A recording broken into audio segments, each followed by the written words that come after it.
ولو أشركوا لحبط عنهم ما كانوا يعملون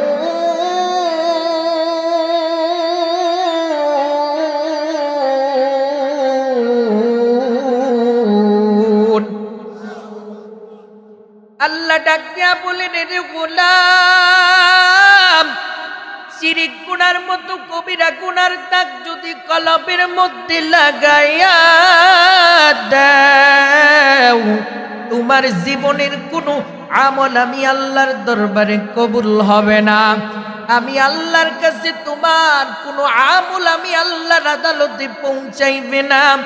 ওরে আমার শেখেরহাট এলাকার মুসলমান মুরব্বী বাবারা, ওরে কলিজার টুকরা যুবক ভাই, ও আমার পর্দার অন্তরালের আম্মা জানেরা গো, দিলের কানটা লাগায়া বোঝার চেষ্টা করবেন।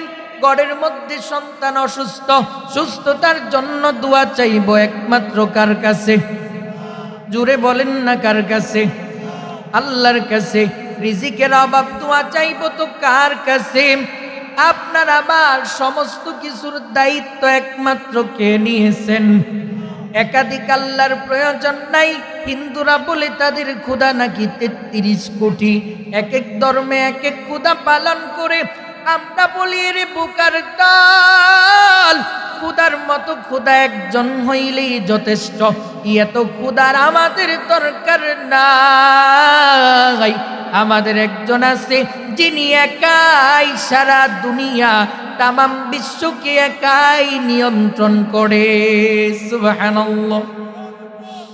ওয়া ইলাহুকুম ইলাহু ওয়াহিদ লা ইলাহা ইল্লা হুয়ার রহমানুর রহিম।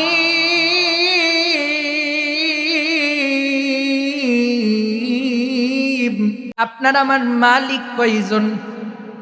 একজন। কুল হুয়াল্লাহু আহাদ আল্লাহুস সামাদ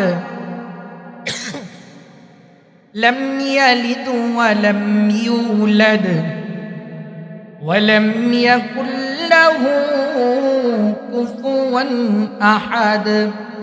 এমন একজন মালিকের ইবাদত করি যিনার সমকক্ষ কেউ নাই, যিনি কারো মুখাপেক্ষী না, যিনি কারো কাছ থেকে জন্ম নেন নাই, কাউকে জন্ম দেন নাই, ঠিক নেই। যিনি এমন একজন রব, সারাক্ষণ বান্দার তিনি বান্দার তদারকি করে থাকেন। এমন কি আমার দয়ার মালিক একটা মুহূর্তের জন্য ঘুম তো দূরের কথা, আল্লাহ কখনো ঘুমানোর ভান করে না। সুবহানাল্লাহ। यही हम सब मुसाफिर हैं,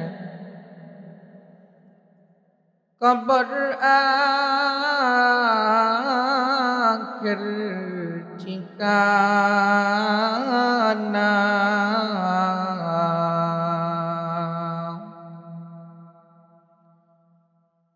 कोई आगे रवाना है, कोई पीछे रवाना।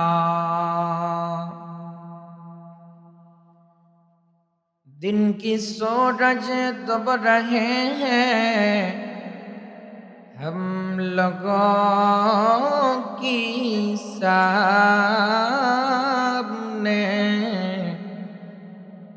रोज़े महशर क्या जवाब है मुस्तफा की सामने। ला इलाहा इल्लल्लाह ला इलाहा, জবান খুলে পড়তে হবে, লা ইলাহা ইল্লাল্লাহ লা ইলাহা লা ইলাহা ইল্লাল্লাহ লা ইলাহা এ কালিমা ফাসলে গুলো लाला का नहीं पावन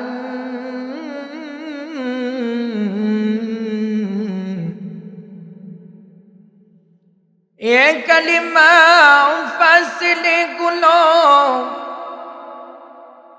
लाला का नहीं पावन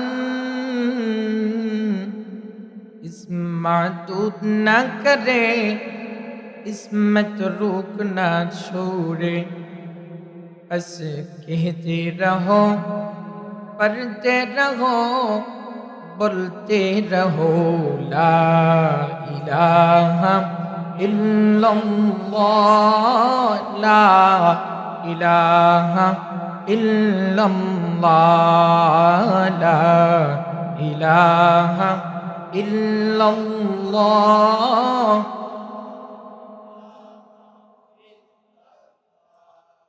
बाज़र बाज़र गैरुल्लाह पहाड़ पर्वत गैरुल्लाह आसमान ज़मीन गैरुल्लाह मोमिन तोमर ज़बान कलबे मोमिन तोमर ज़बान कलबे जपा शुदु इल्लल्लाह ला इलाहा ला इलाहा इल्लल्लाह ला इलाहा ला इलाहा बहु दूरे मदीना केमने जाबो जानी ना बहु दूरे मदीना केमने जाबो जानी ना दयार मालिक दया करो दयार मालिक दया करो उराও মনের বাসনা লা ইলাহা ইল্লাল্লাহ লা ইলাহা ইল্লাল্লাহ লা ইলাহা লা ইলাহা ইল্লাল্লাহ মুহাম্মাদুর রাসূলুল্লাহ সাল্লাল্লাহু আলাইহি ওয়াসাল্লাম। জীবিত যত গুনাহ আছে সব ছেড়ে দিতে হবে। মুফাসসিরিনে কেরাম বলেন, মানুষ যদি শুধুমাত্র ফরজিয়াতগুলি আদায় করে, ওয়াজিবাতগুলি আদায় করে, সুন্নতের পাবন্দি করে, কোনো নফল ইবাদত নাও করে, শুধুমাত্র সব গুনাহ ছেড়ে দেয়, এই মানুষটা জান্নাতে যায়। সুবহানাল্লাহ। যে হুজুর কোন গুনাহ ছাড়ব? গুনাহের তো অভাব নেই। হাটে বাজারে গুনাহ, বাড়িতে গুনাহ, রাস্তাঘাটে গুনাহ, এমনকি মসজিদেও গুনাহ, ঠিক না? নামাজ পড়তে গেছে, মোবাইলের মধ্যে রিংটোনে গান বাজে উঠছে, আহারে কপাল পড়ে। চিন্তা করেন, ইবাদত করতে গেছে, ওখানেও গুনাহ। আল্লাহ আমাদেরকে বুঝবার তৌফিক দান করুন। গুনাহ তো অনেক, কোন গুনাহ ছাড়ব? সবগুলা তো আর একদিনে বলা সম্ভব না। আমার তিলাওয়াতকৃত পাঠকৃত হাদিসের মধ্যে আল্লাহর নবী বলেন, গুনাহ তো অনেক, তার মধ্যে 3টা এমন গুনাহ আছে আল্লাহর নবী বলেন আকবারুল কাবাইর, যেটা বড়র চেয়েও বড় কবিরা গুনাহ। নাউজুবিল্লাহ। আরবিতে বড় বোঝানোর জন্য কাবির শব্দ ব্যবহার হয়। কাবির মানে বড়। আর বড়টাকে আরো বড় বোঝানোর জন্য, অধিক বড় বোঝানোর জন্য আরবি গ্রামারে আকবার শব্দ ব্যবহার হয়। যেমন আজানের মধ্যে আমরা শুনি না আল্লাহু আকবার, মানে আল্লাহ কি সবচেয়ে বড়, সুবহানাল্লাহ। আল্লাহর নবী বলেন গুনাহ তো অনেক, তার মধ্যে এমন 3টা বড় কবিরা গুনাহ আছে যেটা বড়র চেয়েও বড়, নাউজুবিল্লাহ। এই 3টা গুনাহের বিষয় নিয়ে আমি আজকে আলোচনা করব। গুনাহের তো আমাদের অভাব নাই, আল্লাহ যেন আমাদেরকে গুনাহ থেকে হেফাজত করে। সারাটা জীবন গেল গুনায়, আহারে ওরে জীবন গুনাই গুনাই গেল রে, ঠিক নেই? নিঃশ্বাসেরই বিশ্বাস কইরা গো বাদলাম সুখের ঘর,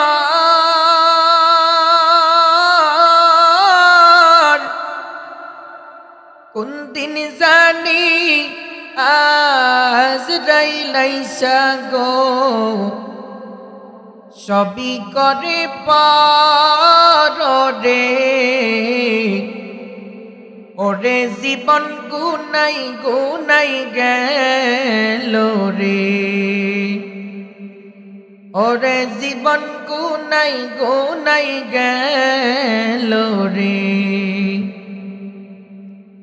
ছেলে মেয়ের মায়াই পইরা গো ও মন ডাকলি নামাও লারে, কেমন কাটাইবি মনরে অন্ধকার কবর রে, ওরে জীবন গুনাই গুনাই গেল রে,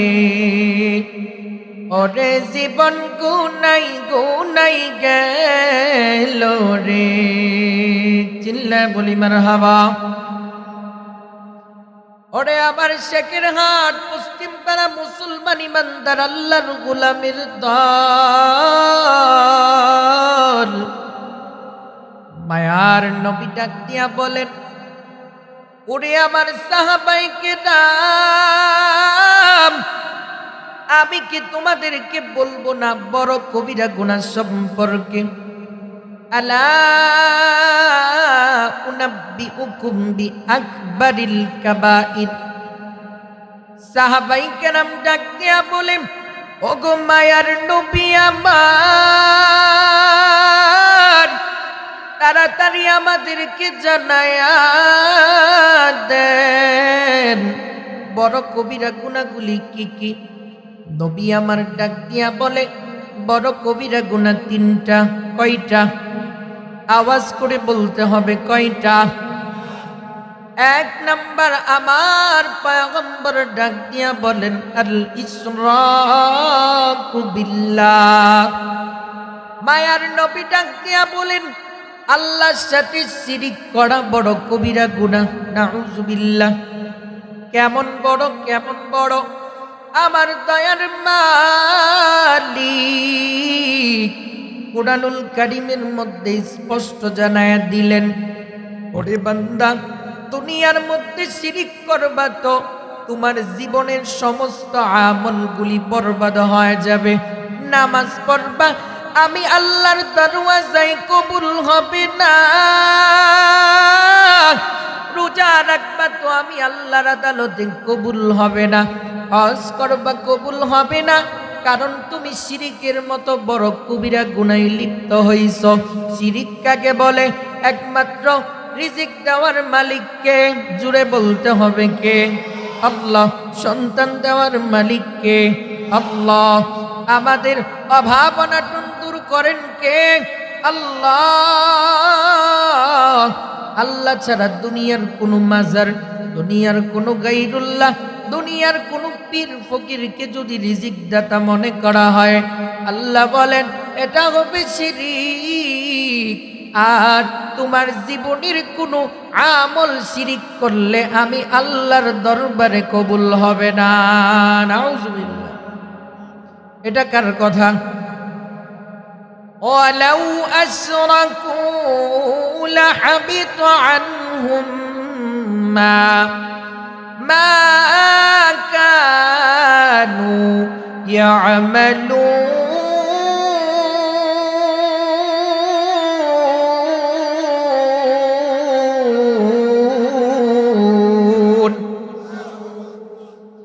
আল্লাহ ডাক দিয়া বলেন, রে গোলাম, শিরিক গুনার মতো কবিরা গুনার দাগ যদি কলবের মধ্যে লাগাইয়া দাও, তোমার জীবনের কোনো আমল আমি আল্লাহর দরবারে কবুল হবে না।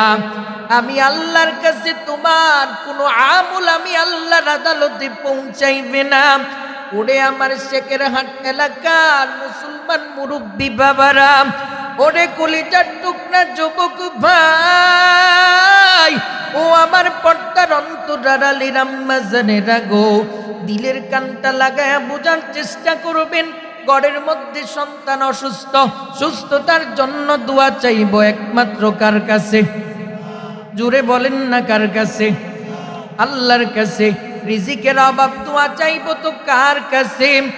আপনার আমার সমস্ত কিছুর দায়িত্ব একমাত্র কে নিয়েছেন? একাধিক আল্লাহর প্রয়োজন নাই। হিন্দুরা বলে তাদের খোদা নাকি ৩৩ কোটি, এক এক ধর্মে এক এক খোদা পালন করে। আমরা বলি রে বুকার তাল, খোদার মতো খোদা একজন হইলেই যথেষ্ট। এত খোদার আমাদের দরকার নাই। আমাদের একজন আছে যিনি একাই সারা দুনিয়া তামাম বিশ্বকে একাই নিয়ন্ত্রণ করে। সুবহানাল্লাহ। ওয়া ইলাহুকুম ইলাহু ওয়াহিদ লা ইলাহা ইল্লা হুয়ার রহমানুর রহিম।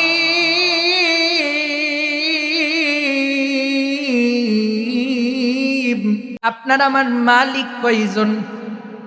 একজন। কুল হুয়াল্লাহু আহাদ আল্লাহুস সামাদ লাম ইয়ালিদ ওয়া লাম ইউলাদ ওয়া লাম ইয়াকুল লাহু কুফুয়ান আহাদ। এমন একজন মালিকের ইবাদত করি যিনার সমকক্ষ কেউ নাই, যিনি কারো মুখাপেক্ষী না, যিনি কারো কাছ থেকে জন্ম নেন নাই, কাউকে জন্ম দেন নাই, ঠিক নেই। যিনি এমন একজন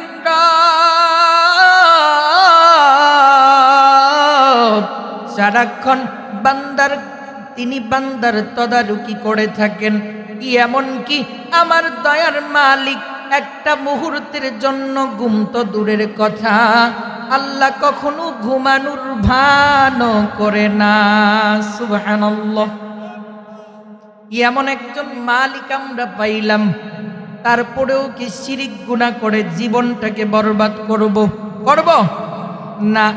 কখনো শিরিকের মতো কবিরা গুনার দাগ কলমের মধ্যে লাগাইব না। কোনো বিপদে পড়ব, নামাজ পড়ে আমার মালিকের দরওয়াজায় দোয়া করতে থাকব। অপরাধ করব তো মালিকের কাছে মাপ চাইব।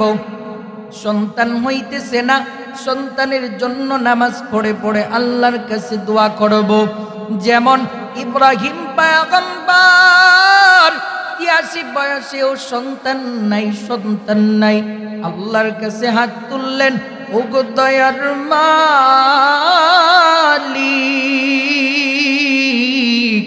আপনি চাইলে তো সবই পারেন। ওগো দয়ার মালিক, আমার একটা সন্তানের ব্যবস্থা আপনি করে দেন। ইব্রাহিম পয়গম্বর ৮৬ বছর বয়সে আল্লাহর কাছে দোয়া করলেন। আল্লাহ তাআলা শুধু সন্তান নয়, আল্লাহর কাছে দোয়া করলেন, রব্বি হাবলি মিনাস সালিহিন। আল্লাহ ঘোষণা করে দিলেন, ফাবাশশারনাহু বিগুলামিন হালিম। সুবহানাল্লাহ। আল্লাহর কাছে চাইলে দেন কে? আল্লাহ দেন, দিতে পারেন আল্লাহ, আমাদেরকে দেন, বিশ্বাস আসেনি? এই বিশ্বাস দিলের মধ্যে পরিপূর্ণ রাখা। মাজার পূজা গায়রুল্লাহ কিছুই করতে পারে না আল্লাহর হুকুম ছাড়া। আল্লাহ সব কিছু পারেন মাখলুক ব্যতীত। সুবহানাল্লাহ। এই জন্য কখনো শিরিক করা যাবে না। আমার মায়ার নবী ডাক দিয়া বলেন, এক নম্বরে আল্লাহর সাথে শিরিক করা বড় কবিরা গুনাহ। নবী আমার দুই নম্বরে ডেকে ডেকে বলেন, ও সাহাবায়ে কেরামের দল, দ্বিতীয় নম্বরের বড় কবিরা গুনাহ হলো মা বাবার সাথে বিয়াদবি করা, মা বাবার মনের মধ্যে আঘাত দেওয়া। আলা উনাব্বিউকুম বিআকবারিল কাবাইরি সালাসান, আল ইশরাকু বিল্লাহ ওয়া উকুকুল ওয়ালিদাইন। মায়ার নবী ডাক দিয়া বলেন, মা বাবার সাথে বেয়াদবিমূলক আচরণ করা বড় কবিরা গুনাহ। এই কবিরা গুনার দাগ যদি তোমার কলবের মধ্যে লেগে যায়, জান্নাত তোমার জন্য হারাম হয়ে যাবে। মা বাবার মনের মধ্যে কষ্ট দেওয়া যাবে না। আমার নবী ডাক দিয়া বলেন, তোর মা যদি তোর প্রতি অসন্তুষ্ট থাকে, তোর নামাজ তোরে জান্নাতে নিতে পারবে না, রোজা জান্নাতে নিতে পারবে না, কোনো আমল আল্লাহ কবুল করবে না যতক্ষণ পর্যন্ত মা বাবা মাফ না করে। এই জন্য মায়ের মনের মধ্যে কষ্ট দেওয়া যাবে না, বাবাকে অসন্তুষ্ট করা যাবে না। আমার নবীর সাহাবায়ে কেরাম হযরতে আবু হুরায়রা ডাক দিয়া বলেন, ইয়া রাসূলুল্লাহ, ওগো মায়ার নবী আমার,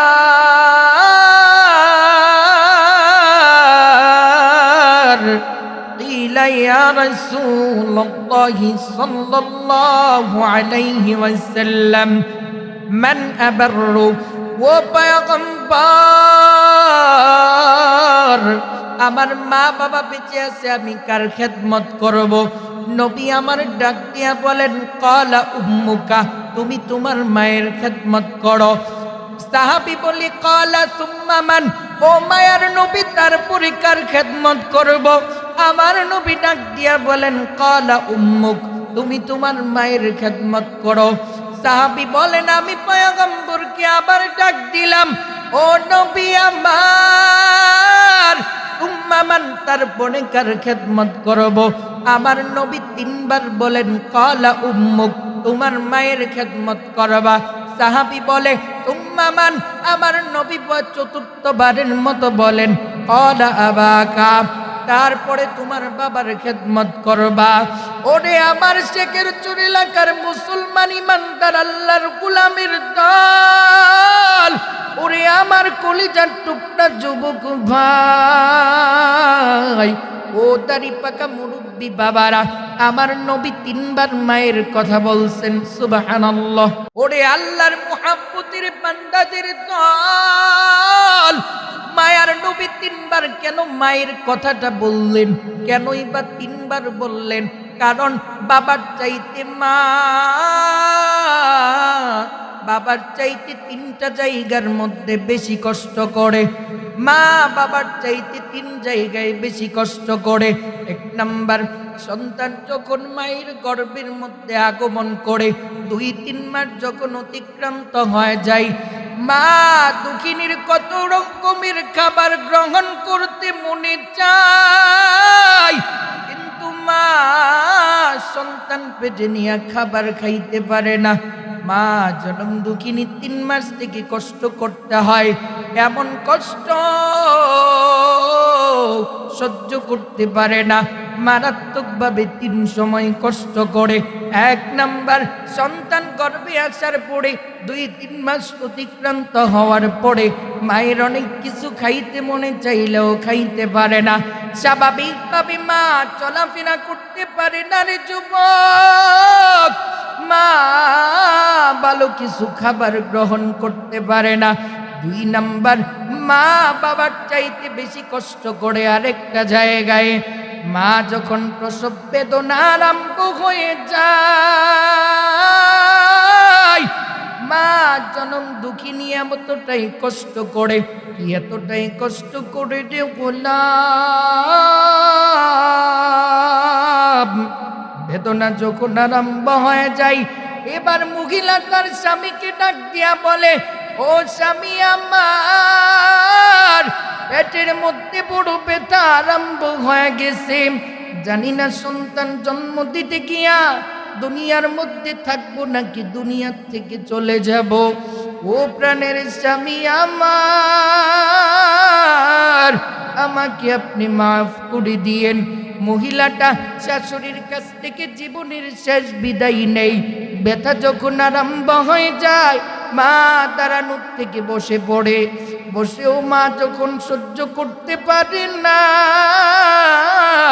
মা বিছানার মধ্যে শুয়ে ছটফট করতে থাকে। এই যে আমার আপনার মায়ের কষ্ট, এত পরিমাণে কষ্ট।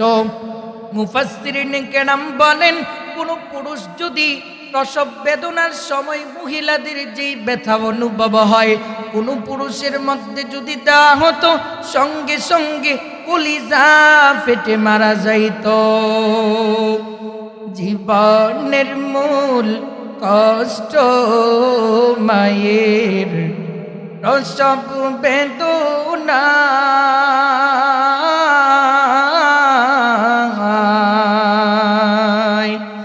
সাত আসমান সাত জমিন তখন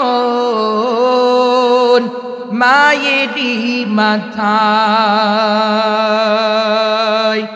জীবনের মূল কষ্ট মায়ের প্রসব বেদনায়।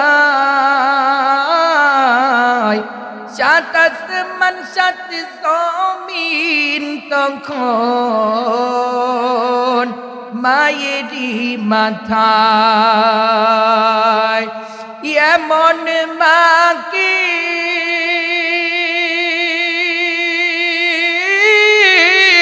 কেমন আজি যাব আমি ভুলিয়া, ও আমার প্রাণের মা, মা গো মা, কোথায় গেলে মুরে ছাড়িয়া, জনম দুঃখী ইয়াতিম আমি, চাই না কে হো ফিরিয়া।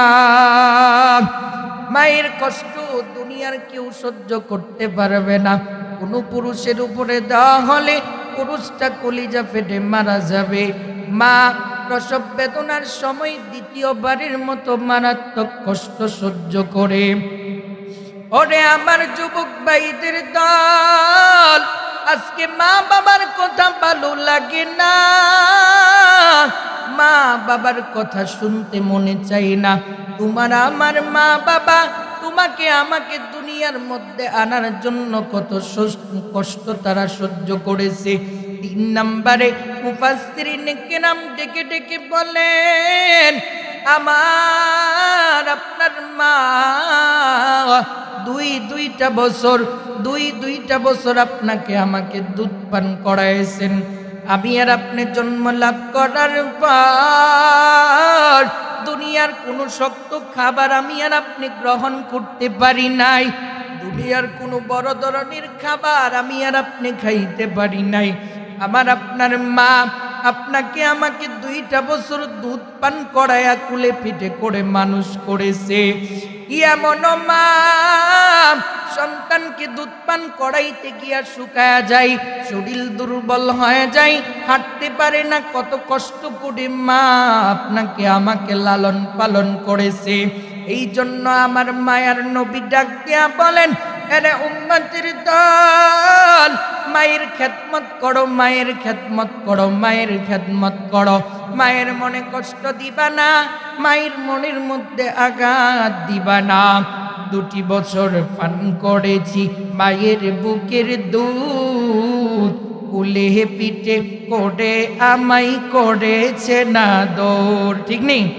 2 বছর পান করেছি মায়ের বুকের দুধ, কুলে পিঠে করে আমায় করেছে না দৌড়। ওই মাকে কষ্ট দিলে, ওই মাকে কষ্ট দিলে খুদার রস চলে। মা কেন এত দামি জানে না সকলে, মা কেন এত দামি জানে না সকলে। জানতো যদি দেখতো তারা কোরআন হাদিস খোলে। আমার আপনার মায়ের মর্যাদা দিয়েছেন কে? আল্লাহ। যত জায়গার মধ্যে আল্লাহর হকের কথা বলেছেন, ঠিক তত জায়গার মধ্যে মায়ের হকের কথা বলেছেন। আমার তিলাওয়াতকৃত আয়াতের মধ্যে আল্লাহ বলেন, ওয়াবুদুল্লাহ, ওরে আমার গোলাম, ইবাদত করবা তো আমি আল্লাহর ইবাদত করবা। ওয়ালা তুশরিকু বিহি শাইআ, আমার সঙ্গে কাউকে শরীক করবা না। তারপরে আল্লাহ ডাক দিয়া বলেন, ওয়াবিল ওয়ালিদাইনি ইহসানা, মা বাবার মনকে সন্তুষ্ট করো, মা বাবার কাছ থেকে দোয়া নাও। আল্লাহ যেই জায়গার মধ্যে আল্লাহর হকের কথা বলেছেন, সঙ্গে সঙ্গে মা বাবার হকের কথা বলে দিয়েছে। সুবহানাল্লাহ। আমার মায়ার নবী ডাক দিয়া বলেন, ওরে আমার উম্মতের দল, আমি নবী মা বাবার খেদমত করতে পারি নাই। আমি নবী তো এমন নবী, জন্মের আগে আমি আমার বাবাকে হারাইছি। আমি মা বাবার খেদমত করতে পারি নাই। ও উম্মত, তোমরা মা বাবার খেদমত কিন্তু ছাড়বা না, মা বাবার খেদমত করো। এবং আমার নবী হাদিসের মধ্যে আরো ডাক দিয়া বলেন, ওরে আমার উম্মতের দল, আমার নবী বলেন, সালাসু দাওয়াতিন মুস্তাজাবাতুন লা শাক্কা ফিহিন্না। আমার নবী ডাক দিয়া বলেন, 3 ব্যক্তির দোয়া আল্লাহর কাছে তীরের চাইতেও আরো দ্রুত কবুল হয়। সুবহানাল্লাহ। 1 নম্বরে আমার নবী ডাক দিয়া বলেন, দাওয়াতুল ওয়ালিদাতি, দাওয়াতুল ওয়ালিদি। আমার নবী ডাক দিয়া বলেন, মা বাবার দোয়া কখনো বিফলে যায় না। মা যদি সন্তানের জন্য দোয়া করে, আল্লাহ কবুল করে নেয়। মা যদি বদদুয়া করে, ওটাও আল্লাহ কবুল করে নেয়। সুবহানাল্লাহ। এই জন্য মায়ের কাছ থেকে দোয়া নিতে হবে, মাকে সন্তুষ্ট করতে হবে।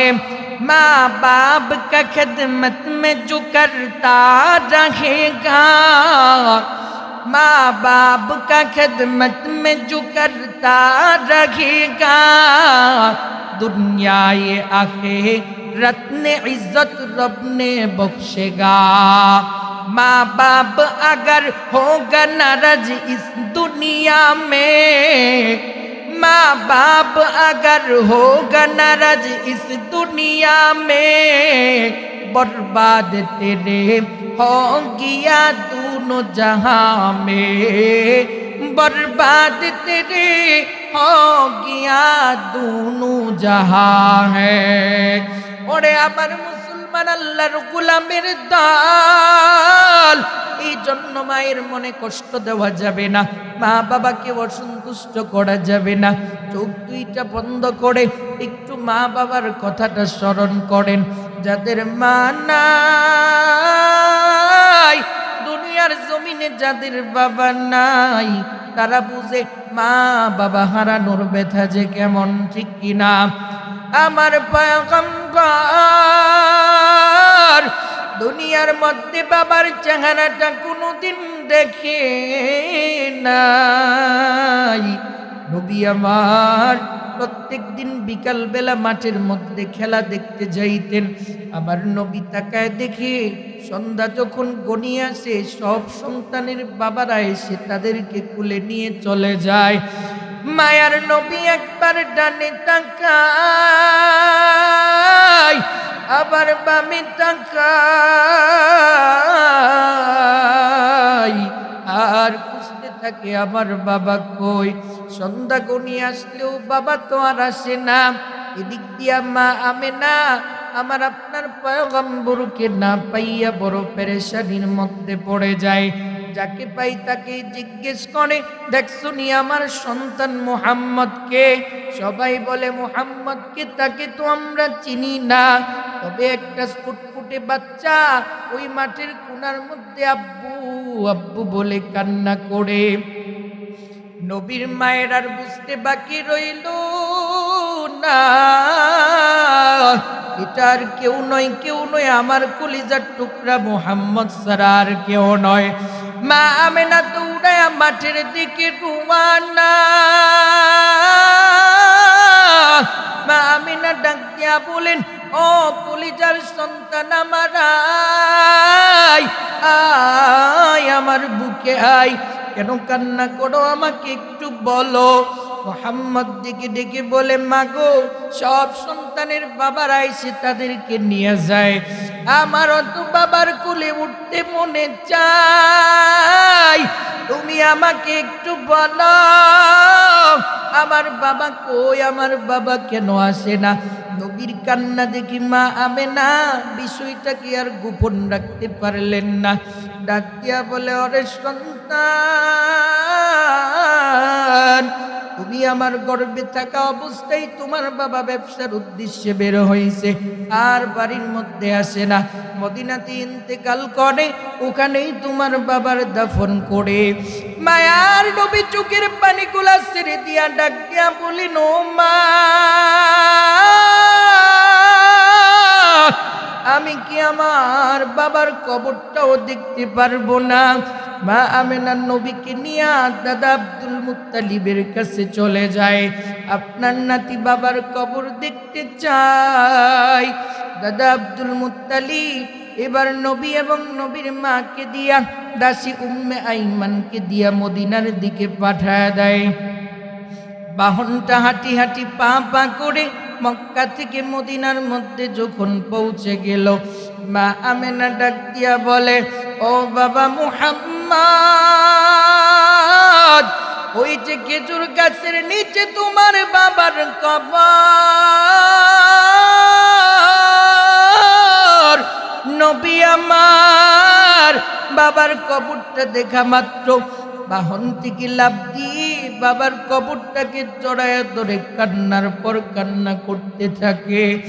আবার আপনার পয়গম্বর বাবার কবর জড়ায় দড়িয়া আব্বু আব্বু বলে চিৎকার দেয়, ও আমার বাবা, আমি কি অপরাধ করলাম তোমার একটা বারের জন্য দেখতে পারি নাই?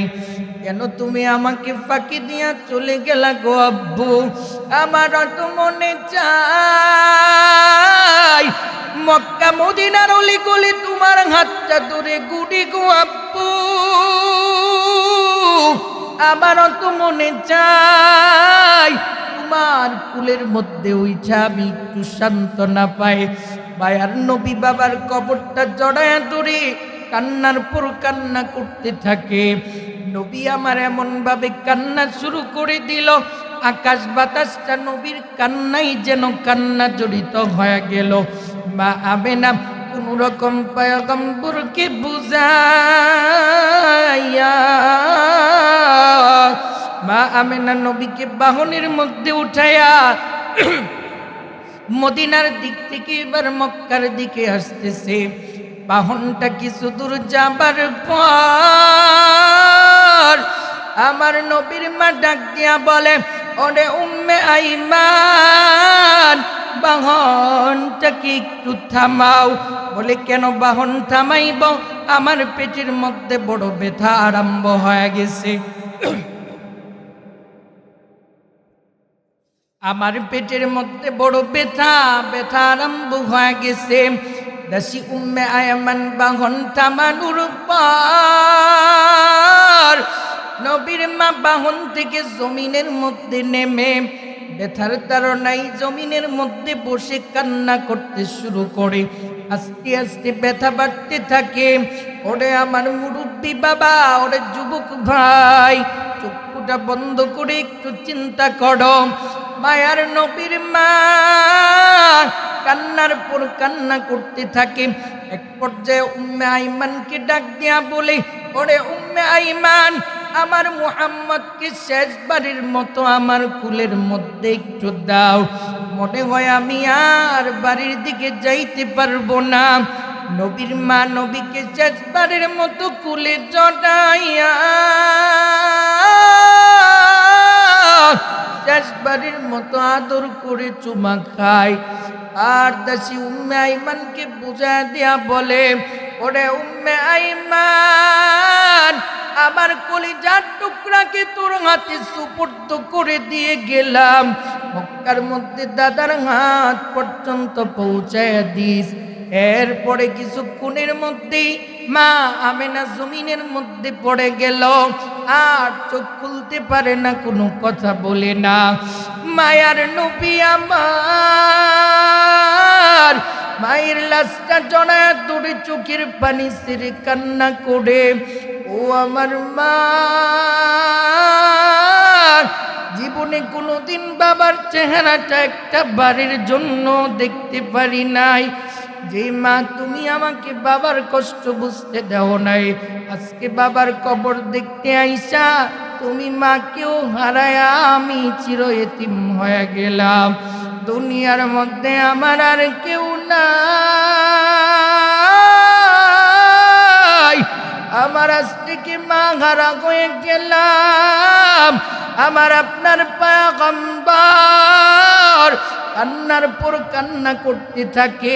দাসী উম্মে আইমান নবীকে যতই বোঝানোর চেষ্টা করে কোনোভাবে পারতেছিলেন না। নবী আমার মায়ের লাশটা ধরে কান্নার পর কান্না করতে থাকে। ও আমার মুসলমান মুরব্বী বাবারাম, ওরে কলিজার টুকরা যুবক ভাইদের দল, ওরে আমার পর্দার অন্তরার আলীর আম্মা জানেরাম, জানি না ওই দিন আমার নবীর কান্না আল্লাহ কেমন করে সহ্য করেছিলেন। নবী আমার নবীকে কোনো রকম উম্মে আইমান বুঝাইয়া মক্কার মধ্যে নিয়ে আসার জন্য বাহনের মধ্যে উঠাইলেন। আমার নবী বাহনে উঠার পর নবী বাহনের মধ্যে থাকতে চায় না। মাকে রেখে কেমন জানি যেতে মনেই চাচ্ছে না। উম্মে আইমান কোনো রকম বোঝায়া সোজায়া নবীকে বাহনে নিয়ে রওনা করে দিলেন। দাদা আব্দুল মুত্তালিব অপেক্ষমান, এখনো কেন আমার নাতি আসতেছে না। এবার তাকায় দেখে মদিনার থেকে একটা বাহন প্রবেশ করতেছে, কিন্তু বাহনের মধ্যে দুইজন দেখা যায়। আব্দুল মুত্তালিব চিন্তা করে পাঠাইলাম তিনজন, কিন্তু বাহনের মধ্যে দুইজন দেখা যায়। না জানি আমার নাতি মুহাম্মদের কিছু হইল নাকি। ওরে আমার বাবা, আব্দুল মুত্তালিব তাকায় দেখে বাহনটা কাছে আসার পর বাহনের মধ্যে নবীর মা আমেনা নাই। নবী আমার বাহন থেকে লাফ দিয়া দাদার গলাটা জড়ায়া দড়িয়া দাদাকে ধরে কান্না করে, ও দাদা জান, দুনিয়ার মধ্যে কোনোদিন আমি আসার পরে বাবার চেহারা একটা বারের জন্য দেখতে পারি নাই। যেই মা আমাকে বাবার কষ্ট বুঝতে দেয় নাই, আজকে বাবার কবর দেখতে গিয়া ওই মাকেও হারাইলাম। ও দাদা, দুনিয়ার মধ্যে আমার আর কেউ নাই। ও দাদা বলো, রাতের বেলা আমি কার গলাটা জড়াইয়া ধরে ঘুমাবো? রাতের বেলা আমি কার সঙ্গে রাত্রি যাপন করব? কে আমাকে খাইয়ে দিবে? কে আমাকে ঘুম পাড়িয়ে দিবে? দাদা আব্দুল মুত্তালিব নাতিকে বুকের মধ্যে জড়াইলেন, ডাক দিয়া বলে, ওরে নাতি আমার, আজ থেকে তুমি আমি দাদার সঙ্গে থাকবা। তারপরে দাদার সঙ্গে নবী ঘুমাইতেন। ঘুমের ঘরে মাঝে মধ্যে আম্মু আম্মু বলে কান্না করতেন। দাদা ডাক দিয়া বলতেন, ও নাতি আমার, আমি তোর মাও নয়, আমি তোর বাবাও নয়, আমি তোর দাদা আব্দুল মুত্তালিব। নবী আমার দাদার তত্ত্বাবধানে কিছুদিন থাকার পর আমার নবীর মুহাব্বতের দাদাও দুনিয়া থেকে বিদায়। আমার নবী এবার চাচার দরওয়াজায় হাজির। চাচাকে ডাক দিয়া বলে, ও চাচা যান, দুনিয়ার মধ্যে মা নাই, বাবা নাই, যেই দাদার গড়ে থাকতাম আজকে ওই দাদাও বিদায় হয়ে গেছে গো চাচা। আমি কার সঙ্গে রাত্রি যাপন করব? কার সঙ্গে ঘুমাইব? এমন এতিম নবী আমার,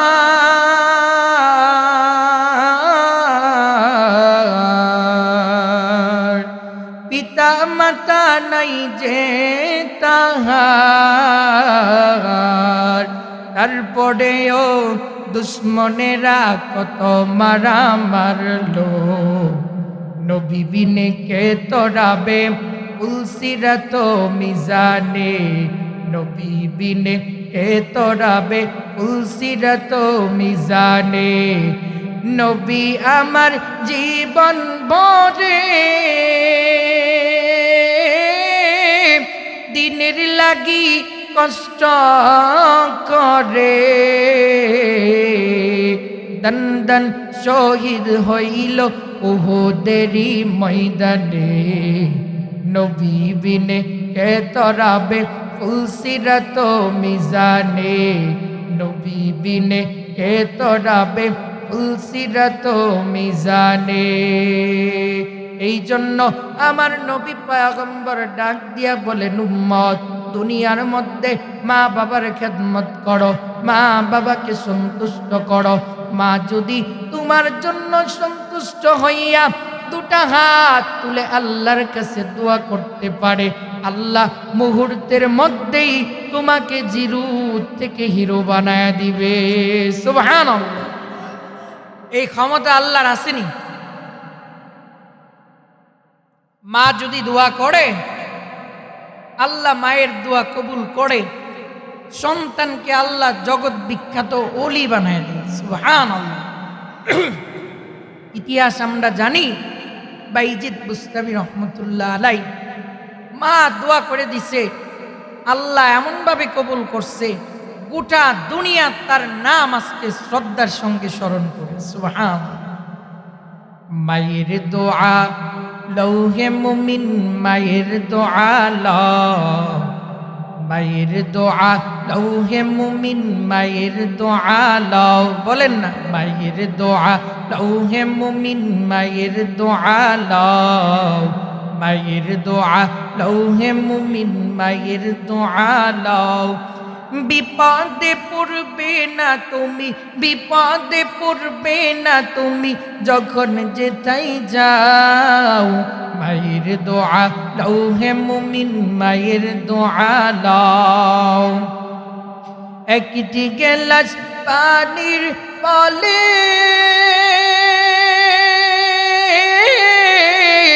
বাইজিদেরই কোলে তুলে, হাত তুলে মা বলে বাইজিদকে বলি বানাও, মায়ের দোয়া লৌহে মুমিন, মায়ের দোয়া লও, মায়ের দোয়া লৌহে মুমিন, মায়ের দোয়া লও। একটা তাকবীর দেন, নারায়ে তাকবীর, নারায়ে তাকবীর।